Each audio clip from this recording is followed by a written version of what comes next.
मृदा की विशेषताएं, ये क्वेश्चन बन सकता है पेपर के अंदर, मृदा की विशेषताएं। ठीक है, विशेषताओं का मतलब होता है गुणधर्म। मिट्टी में ऐसी क्या क्या विशेषताएं होती है? तो सबसे पहली विशेषता हमने बता रखी है कि मृदा एक प्राकृतिक पिंड है।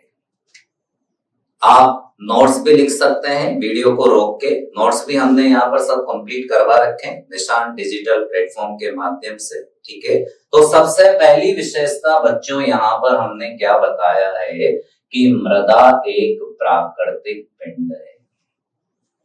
क्योंकि वैसे भी मिट्टी को प्रयोगशाला में नहीं बनाया जा सकता, तो जब मिट्टी को प्रयोगशाला में नहीं बनाया जा सकता तो मिट्टी तो स्वतः ही बनती है, यानी कि उसे प्रकृति बनाती है। इस वजह से अपन मृदा को बोलेंगे ये एक प्राकृतिक पिंड है।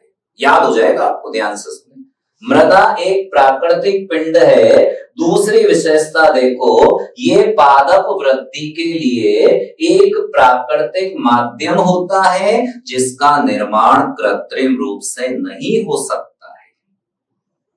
पौधे की वृद्धि जिस प्राकृतिक माध्यम में होती है ना बच्चों, वो होती है मृदा। ध्यान रखना। और आप भी समझ सकते हो, किसान के खेत में अगर किसान भी पौधे को उगाता है तो वो सबसे पहले मिट्टी को ही चेक करता है, मिट्टी को ही तैयार करता है, क्योंकि मिट्टी वो प्राकृतिक माध्यम है जिसके अंदर पौधों की वृद्धि हो सकती है।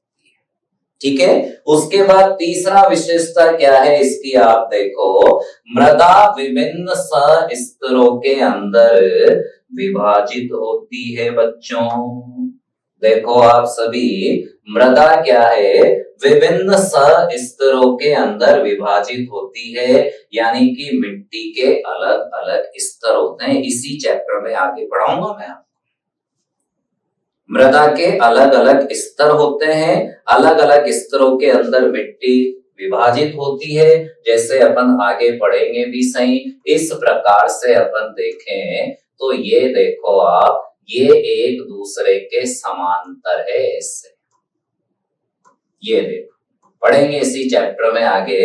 जब अपन ऊर्ध्वाधर मिट्टी को काटेंगे तो उसके ऐसी समांतर जो परतें अपने को दिखाई देगी ना, उन समान परतों को कहेंगे सस्तर।